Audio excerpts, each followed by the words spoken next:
এটি হলো যে সামনে নির্বাচন নিয়ে কোনো ধরনের টাল বাহানা, কোনো ষড়যন্ত্র, কোনো ধরনের পরিকল্পনা, কোনো ধরনের ধাপ্পাবাজি, ধান্দাবাজি কিছুই চলবে না। আসসালামু আলাইকুম। আমি আপনাদেরকে দেখাবো নির্বাচন নিয়ে ভয়ঙ্কর তথ্য দিলেন, যা আপনারা জানলে অবাক হয়ে যাবেন। তো আজকের এই ভিডিওটি অত্যন্ত গুরুত্বপূর্ণ।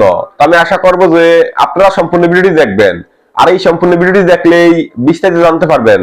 আর এই ভিডিওটি দেখানোর আগে আপনাদের কাছে আমার ছোট্ট একটি রিকোয়েস্ট, আপনারা যদি চ্যানেলে নতুন হয়ে থাকেন তাহলে নিত্য নতুন আপডেট নিউজ সবার আগে পেতে আমার এই চ্যানেলটি সাবস্ক্রাইব করে আমার সাথেই থাকুন। আর এখন চলুন কথা না বাড়িয়ে আমরা ভিডিওটি দেখে আসি। স্পষ্ট বার্তা দিতে চাই, স্পষ্ট জনগণের পক্ষ থেকে কিছু কথা বলতে চাই আমি। আপনারা শেষ পর্যন্ত দেখবেন দয়া করে। এটি হলো যে সামনে নির্বাচন নিয়ে কোনো ধরনের টাল বাহানা, কোনো ষড়যন্ত্র, কোনো ধরনের পরিকল্পনা, কোনো ধরনের ধাপ্পাবাজি, ধান্দাবাজি কিছুই চলবে না। নির্বাচন হলে না হলে লাভ ক্ষতি এটি নিয়ে এখন পর্যন্ত আমরা বিশ্লেষণ করছি। অনেকে মনে করছে যে গতকালকে এই যে স্বেচ্ছাসেবক দলের একজন জনপ্রিয় নেতা, বিএনপির একজন জনপ্রিয় নেতাকে, মুদাসসিরকে যেভাবে হত্যা করা হয়েছে, এটির পেছনেও অনেকেই মনে করছে যে নির্বাচনকে বানচাল করবার জন্য একের পর এক এই ধরনের হত্যাকাণ্ড ঘটানো হতে পারে। এটির অনেক যৌক্তিক কারণ আছে, কিন্তু আমি মনে করি যে এইসব ঘটনাগুলির মাধ্যমে সামনে নির্বাচনের যে কত প্রয়োজন এটিকে আরও বেশি শক্ত এবং বলবৎ করতেছে সেই গোষ্ঠী। এখন সেই গোষ্ঠী কারা, এ নিয়ে বিতর্ক থাকতে পারে। একটা জিনিস তো সফল হচ্ছে, যে গোষ্ঠী করুক, বিএনপি আর জামাতের মধ্যে যে বড় ধরনের একটা ফাটল এবং দূরত্ব তৈরি করেছে, এটির ব্যাপারে কোনো সন্দেহ নেই। আপনারা দেখুন, এখন যে কোনো জায়গাতে যে কোনো ঘটনা ঘটুক, বিএনপি বলে জামাত, জামাত বলে বিএনপি, এখানে সফল।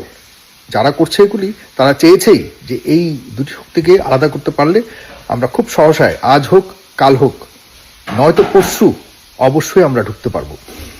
এই পরশু এখন কোন পরশু, কতটুক দূরে সেই পরশু, এটি আমাদের একটা ভাববার বিষয়।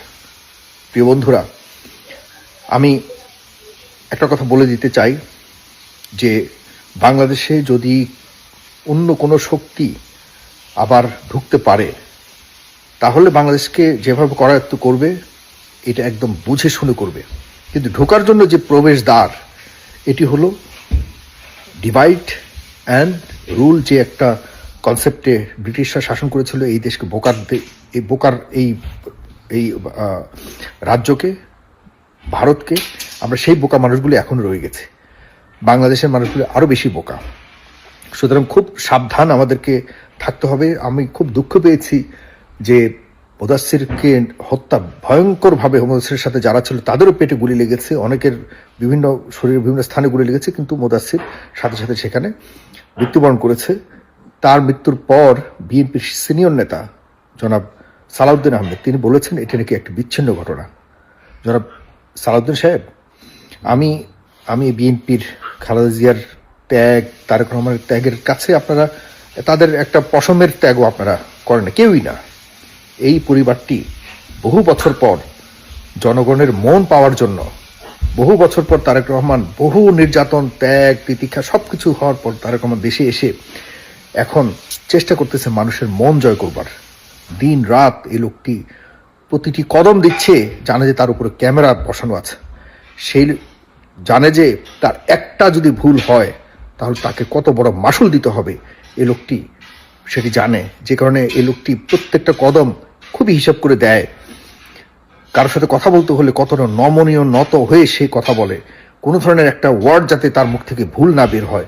সেরকম একটা লোক এত বছর পর যখন ক্ষমতার খুব কাছাকাছি, তখন আপনাদের মতো লোকজনের দায়িত্বহীন আচরণের কারণে, কথাবার্তার কারণে তার যে নেতৃত্ব, তার যে দলের একটা সম্ভাবনায় সব কিছু ঝুঁকির মধ্যে পড়তে যাচ্ছে। আপনি বলেছেন যে মুদাসসিরের হত্যাকাণ্ড একটি বিচ্ছিন্ন ঘটনা। জনাব সালাউদ্দিন আহমেদ, আপনার পরিবারের যদি এরকম একটা সন্তান, বা আপনার পরিবারের ভাই, আপনার সন্তান, ভাই, খুব কাছের আত্মীয় স্বজন যদি এই ধরনের হত্যাকাণ্ডের শিকার হয়, আমি বা আপনার দলের যে কোনো স্তরের কেউ যদি বলে যে এটি আসলে কোনো কিছু না, এটি একটি বিচ্ছিন্ন ঘটনা, আপনার কাছে কেমন লাগবে? আপনার স্ত্রীকে জিজ্ঞাসা করবেন, আপনার সন্তানের ব্যাপারে যদি এরকম রাজনৈতিকভাবে কোনো কারণে হত্যাকাণ্ডের শিকার হয়, আল্লাহ মাফ করুক, কখনো কারো মৃত্যু আমি কামনা করি না। আপনার সন্তান তো দূরের কথা, আপনার কোন আত্মীয় স্বজনের প্রতি যাতে একটা আঁচড় না পড়ে সেটাই চাই, কারো কারো যাতে এরকম কোনো ঘটনার শিকার না হয়। আর মুদাসসির একটা জনপ্রিয় লোক ছিলেন, একটা সিকিউরড একটা এলাকাতে কতটা পরিকল্পনা হলে পরে ওইখান থেকে এইভাবে গুলি করে মানে মৃত্যু নিশ্চিত করে, এবং জানে যে মুদাসসির কোন জায়গা থেকে কোন জায়গায় যাবে, কোন দিক দিয়ে যাবে, ওই কোন সময় যাবে, সবকিছু পরিকল্পিত করার পর আপনি যখন বলেন এটি বিচ্ছিন্ন ঘটনা, এতে করে আপনার দলের যারা কর্মীরা আছে, সমর্থকরা আছে, তারা ব্যথা পায় মনে। আপনি তো ছিলেন ভারতে, আপনিও সারা জীবনে অনেক কষ্ট করেছেন, নিঃসন্দেহে আপনার ত্যাগ ভুলবার মতো নয়, কিন্তু আপনার আশা, আপনার এই হঠাৎ করে নেতৃত্বের মধ্যে এত খুব শক্তি নিয়ে শক্তি প্রদর্শন করে আপনি পুরো দলটাকে আপনি নিয়ন্ত্রণ করবার যে একটা প্রচেষ্টা করছেন, ভালো, আপনার উপর সবাই খুবই আস্থাশীল, খুবই কিন্তু আপনি যে আসলেন, এই আশার মধ্যে অনেকের প্রশ্নও আছে। আমি সেসব প্রশ্ন আজকের এই এপিসোডে তুলতে চাই না। একটা জিনিস মনে রাখবেন, আপনার দলের যেই সবগুলো দলের প্রতি বলি, অন্ধ সমর্থকদের কারণে দলের বড় ক্ষতি হয়। একজন অন্ধ সমর্থকের চেয়েও একজন মানে দুর্বল সমর্থক অনেক ভালো। একজন দুর্বল সমর্থক অনেক ভালো একজন অন্ধ সমর্থকের চেয়েও। কারণ হলো এই বিষয়গুলি, আর জীবনের চেয়ে কিসের পৃথিবীতে কিছু আছে রে ভাই? যার জীবন যায় তার পৃথিবী নাই, যার জীবন যায় তার জন্য কিসের রাজনীতি আর কিসের কি, পৃথিবী তো তার জন্য নাই হয়ে গেল। সুতরাং আমাদেরকে প্রতিটি মৃত্যুর বিরুদ্ধে শক্তভাবে কথা বলতে হবে। দলের আদর্শ, দলের এটা, দলের ওটা বলে বলে মৃত্যুর উপরে দল রাজনীতিকে নিয়ে আসার যে টেন্ডেন্সি, একে পরিত্যাগ করতে হবে। এটি খুবই ভয়াবহ। কোনো মৃত্যুর সমতুল্য কিছু হতেই পারে না। যারা এই মৃত্যু হত্যাকাণ্ড ঘটিয়েছে তাদেরকে অতি সত্বর তাদেরকে বিচারের সম্মুখীন করে তাদের যে রায়, সেই রায় কার্যকর করবার জন্য সবাইকে শক্ত ভূমিকা রাখতে হবে। সুতরাং আমি এতটুকুই বলবো, যে দলেরই হোক, দয়া করে আপনারা এই ধরনের যে হত্যাকাণ্ডগুলি হচ্ছে এগুলির ব্যাপারে সামনে কি করণীয় সেটি করুন। কিন্তু আমি জানি না কেন জানি আমার কাছে মনে হচ্ছে বাংলাদেশ আগের যেমন ছিল ঠিক তেমনি সেই পথে হাঁটা শুরু করেছে। বাংলাদেশ নিয়ে কেউ ভাবছে না, জনগণের জীবন নিয়ে কেউ ভাবছে না। ক্ষমতায় যাবার একটা যে প্রতিযোগিতা, নোংরা খেলা, সেই খেলাতে সবাই ভয়ঙ্কর রকম মানে মত্ত হয়ে উঠছে। এটি আমাদের কারোর জন্যই ভালো না, আমাদের গণতন্ত্রের জন্য তো মোটেও ভালো না, আমাদের কারো ভবিষ্যতের জন্য মোটেও ভালো হচ্ছে না। আমি মিনতি করছি, আপনাদের বোধোদয় হোক, আপনারা দয়া করে দেশটাকে বাঁচানোর জন্য ন্যূনতম যে একটা পাশাপাশি দাঁড়িয়ে যে কোনো সংকট মোকাবেলা করবার জন্য যে ব্যবস্থাগুলি নেওয়া প্রয়োজন, এই আন্ডারস্ট্যান্ডিংগুলি থাকুক একে অপরের সাথে। আর আপনারা দেখছেন যে নমিনেশন নিয়ে যারা নমিনেশন এখন সামনের দিকে আরো নোংরা খেলা অপেক্ষা করছে আমাদের জন্য, আরো খুবই নোংরা খেলা অপেক্ষা করছে।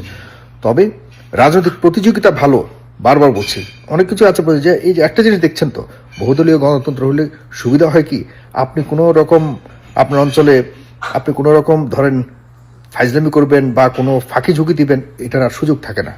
ওই অন্য দল আপনার ফাঁকি ঝুঁকিকে ধরিয়ে দিবে, এটার নামই গণতন্ত্র। আপনি কোনো ধরনের অপরাধ করে পার পেয়ে যাবেন, এ ধরনের সুযোগ নেই। কারণ আপনার বিরোধী দল, আপনার বিরোধী যারা করবে, তারা আপনার অপরাধগুলিকে তুলে ধরবে, সে কারণে সেই ভয়ে আপনি অপরাধ করবেন না। এই কারণেই তো গণতন্ত্রকে আমরা বেছে নিয়েছি। একদলীয় তন্ত্র বা ওই যে সৌদি আরবে যে রাজতন্ত্র, এগুলি আমরা কেন নেইনি? আমরা নেইনি এই কারণেই যে আমরা চাই প্রত্যেকটা মানুষ যেন তার স্বাধীনভাবে সে যে কোনো ধরনের কিছু করতে পারে, অপরাধ যাতে করলে পরে অন্যরা যাতে সে অপরাধ ধরে এটার বিরুদ্ধে ব্যবস্থা নেওয়ার জন্য ভূমিকা রাখতে পারে। এটাই হলো গণতন্ত্রের সবচেয়ে বড় সৌন্দর্যতা। আমরা চাই আমাদের দেশে গণতন্ত্র আরো প্রতিষ্ঠিত, তবে এই গণতন্ত্রের নামে বিরোধিতা যেন প্রতিহিংসার জায়গায় গিয়ে সবাই গণতন্ত্রকে গলা টিপে হত্যা করবার মতো আবারও এমন একটা জায়গায় যাই, যে জায়গায় গেলে আর 24-এর মাধ্যমে আমরা গণতন্ত্র ফেরানোর আর কোনো সুযোগ নেই। অন্তত পক্ষে 100 বছরে আর কেউ 24 দেখবেন না, এটা ধরে রাখুন। 24 এসছে আল্লাহর রহমতে, এটি কারো ব্যক্তিগত পরিকল্পনাতে আসেনি। সুতরাং আপনাদের সবাইকে এই ওয়ার্নিং দিয়ে রাখছি, সবাই আবারও দয়া করে সচেতন হন, নিজেদের দলের কর্মী সমর্থকদের দিকে নজর রাখুন। অনেক কষ্ট করেছে বিএনপির, জামাত ইসলামের, সবাই 17 বছর ধরে কষ্ট করেছেন। সুতরাং একটা ভালো সমৃদ্ধশালী বাংলাদেশ গড়বার জন্য কারো সবার জীবন নিরাপত্তা রাখবার জন্য যত কিছু করা প্রয়োজন সেদিকে নজর দিন। ধন্যবাদ। সালাম। তো আমি আশা করছি যে আপনারা সম্পূর্ণ ভিডিওটি দেখেছেন। তো আপনাদের যদি এই বিষয় নিয়ে কোনো মতামত থাকে আমাকে অবশ্যই কমেন্টে জানাবেন। তো আমি এখানে ভিডিওটি শেষ করতেছি। তো দেখা হচ্ছে পরবর্তী ভিডিওতে। সেই পর্যন্ত সবাই ভালো থাকবেন, সুস্থ থাকবেন। আল্লাহ হাফেজ।